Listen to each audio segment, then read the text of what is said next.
8 दिसंबर 2021 को तमिलनाडु के एक हेलीकॉप्टर क्रैश में 12 और लोगों के साथ उनका देहांत हो गया। उनमें उनकी वाइफ भी शामिल थी।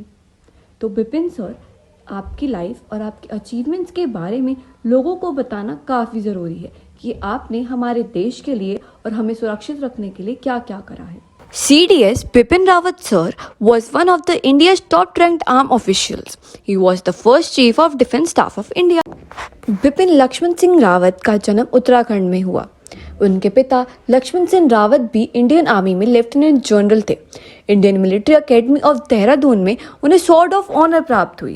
और सबसे खास बात यह है कि sword of honour best gentleman cadet को ही मिलती है, जो सारी ट्रेनिंग्स में फर्स्ट आते हों। स्पोर्ट्स, फील्ड ट्रेनिंग, ड्रिल्स सब में नंबर 1 आते हों। बिपिन रावत सर का मानना था कि इंडियन आर्मी को तभी प्रोटेक्ट कर सकती है जब एडवांस टेक्नोलॉजी हमारे वॉरफेयर का हिस्सा हो। इसलिए एजुकेशन का स्थान उनकी लाइफ में सबसे ऊपर था। इसी बलबूते पर उन्होंने नॉर्दर्न और ईस्टर्न फ्रंट की इंसर्जेंसी से हम लोगों को संभाला। 2016 की सर्जिकल स्ट्राइक प्लान और एग्जीक्यूट करने में आपका एक बड़ा रोल था। उन्होंने अपनी ब्रेवरी के दम पर कई शिखर पार किए। परमविष्ट सेवा मंडल उत्तम, युद्ध सेवा मेडल, अति विशिष्ट सेवा मेडल। आपकी छाती पर ये मेडल्स देखकर हर भारतीय का सीना गर्व से चौड़ा हुआ। लेकिन आपने बार बार कहा कि मेडल्स और रैंक के परे इंसान के कैलिबर को पहचानने की ज़रूरत है।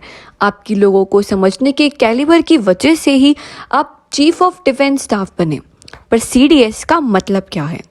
कारगिल युद्ध के बाद 1999 में एक कमेटी फॉर्म हुई जिसमें ये कंक्लूड किया कि भारत के डिफेंस आर्म में कोऑर्डिनेशन की ज़रूरत है और इसके लिए CDS की ज़रूरत है, यानी chief of defence staff. Bharat के डिफेंस के लिए एक अहम पोस्ट है क्योंकि CDS आर्मी, नेवी और एयरफोर्स सारे डिफेंस फोर्सेस को जोड़ने का काम करती है। ये एक इम्पॉर्टेंट रोल भी निभाती है। एक सिपाही का काम कभी ख़त्म नहीं होता। पोस्ट मिलने पर वो नहीं सोता। वो अपनी पोस्ट का इस्तेमाल जागृति और बदलाव लाने के लिए करता है। बिपिन सर ने इंडियन डिफेंस को इम्प्रूव करने के लिए कई इम्पोर्टेंट स्टेप्स किए और जिनसे हम मैनेजमेंट लेसन सीख सकते हैं। Number 1, LOC mindset and LAC mindset.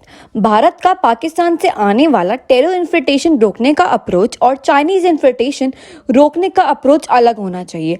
अक्सर भारत के सोल्जर्स LOC यानी कश्मीर बॉर्डर पर तैनात होते हैं और यहाँ छोटे छोटे टुकड़ों में बढ़ जाते हैं। पर्पस होता है कि टेररिस्ट एक्टिविटी को स्पॉट करना और उसे ऑन द स्पॉट रोकना। लेकिन चाइना के डायरेक्शन में एक अलग ही अप्रोच की ज़रूरत होती है।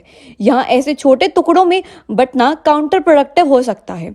LOC और LAC हैंडल करते हुए दोनों अलग माइंडसेट की ज़रूरत होती है। ये उन्होंने अपने रिफॉर्म्स में हाईलाइट किया। Number 2, efficiency. 1962 के चाइना के अगेंस्ट वॉर आप लोगों को बखूबी पता होगी। वहां भारत ने एक इम्पोर्टेंट लेसन सीखा that a war is won with the logistics. हम प्रिपेयर्ड नहीं थे। हमने चाइना को अंडर एस्टिमेट किया, इसलिए हम चाइना से हार गए। जनरल बिपिन रावत सर ने यह पहचाना लॉजिस्टिक और एफिशिएंट होने की ज़रूरत है। इसके लिए और लोगों को हायर करने की, एग्जिस्टिंग एसेट्स को बेहतर यूटिलाइज करने की ज़रूरत है। Number 3, artillery resolution.